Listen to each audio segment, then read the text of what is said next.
श्री स्वामी समर्थ.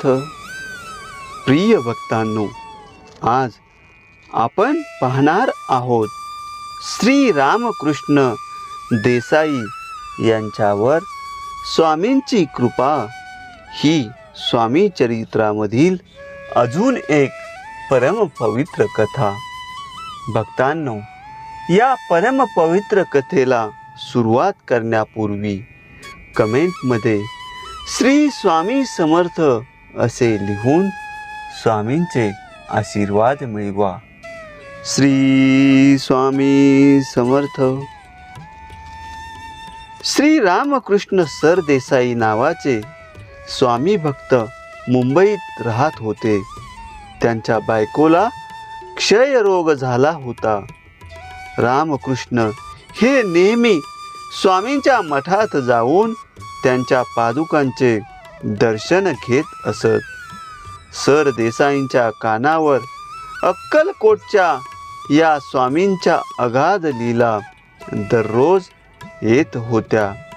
ज्यांच्या पादुकांचे नित्य आपण दर्शन घेतो त्या स्वामींना प्रत्यक्ष आपण भेटावे, दर्शन घ्यावे आणि आपली व्यथा मांडावी असे त्यांच्या मनात आले.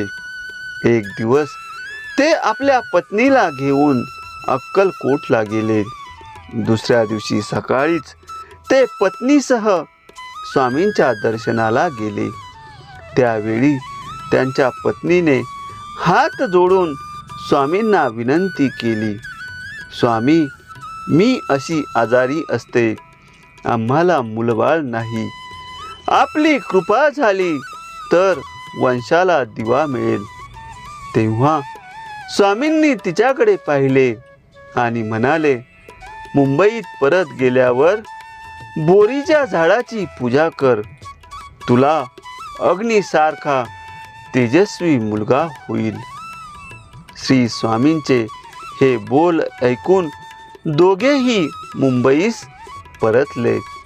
मुंबईस आल्यावर त्यांच्या लक्षात आले की बोरीच्या झाडाला कोणी प्रदक्षिणा घालत नाही.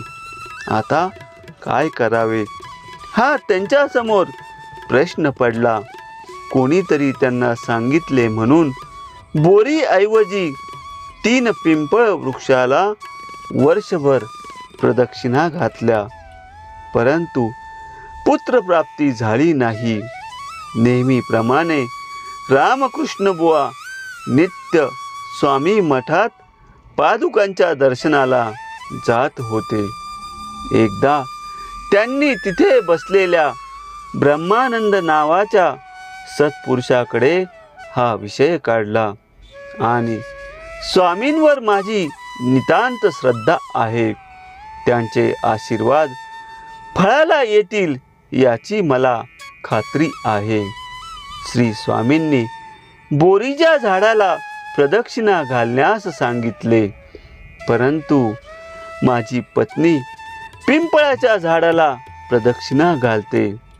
तेव्हा ते ब्रह्मानंद त्यांना म्हणाले, हा मठ जो आहे तो स्वामी सुतांनी स्थापन केला आहे. स्वामी सुतांना समर्थांनी आपल्या पादुका देऊन मठाची स्थापना करावयास सांगितली होती.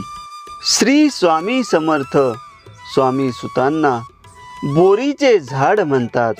याचा अर्थ असा की तुमच्या पत्नीने मठात येऊन स्वामींच्या पादुकांची पूजा करायची.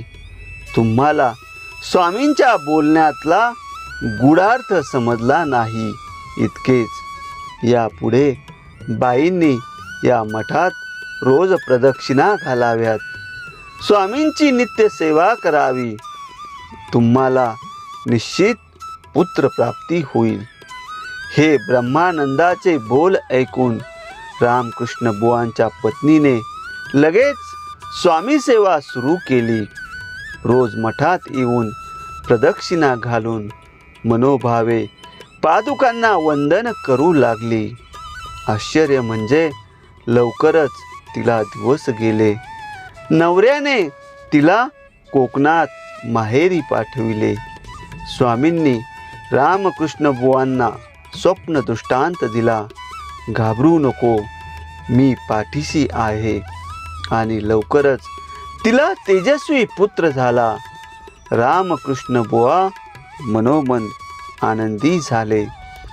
स्वामींच्या अगाध लीला विज्ञानाला सुद्धा मागे टाकत होत्या.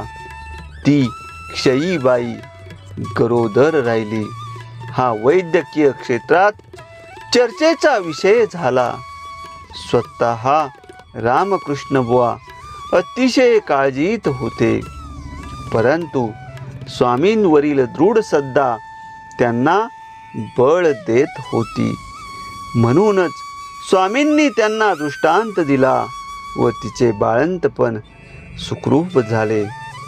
जेव्हा रामकृष्ण बुवांना स्वामींनी आशीर्वाद दिले, त्यावेळी एक स्त्री तेथे उभी होती. तिनेही लगेच स्वामींची करुणा भाकली की, स्वामी, मला सुद्धा मूल नाही, मला मुलगा होईल का? स्वामी मंद हसले आणि त्यांनी कुत्र्याच्या तोंडातले हाडूक काढून तिच्या पदरात टाकण्यासाठी लांबूनच फेकले. त्या बाईला स्वामींच्या कृतीचा अर्थच कळला नाही. ती चटकन मागे गेली आणि ते हाडूक जमिनीवर पडू लागले.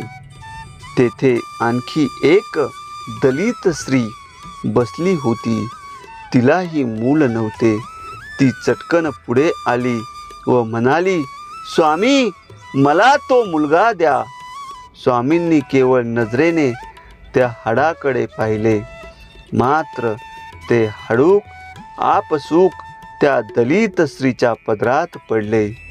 तिला खूप आनंद झाला आणि वर्षभरात तिला मुलगा झाला. स्वामींची कृपा आपल्यावर झाली आहे हे जर कळले नाही तर ते आपले दुर्दैव ठरते. स्वामींवर ज्यांची विलक्षण श्रद्धा होती त्या सर्वांना स्वामींनी भरभरून दिले. प्रत्येक भक्ताच्या संकटात स्वामी स्वतः धावून गेले. श्री स्वामींची कृपा होण्यास नितांत श्रद्धा व त्यांच्यावरील भक्तिप्रेमच उपयोगी पडते. पाहता संत अगाध लीला, नमन करील विज्ञान ही त्याला. अशा प्रकारे स्वामी चरित्रामधील ही पवित्र कथा संपन्न झालेली आहे.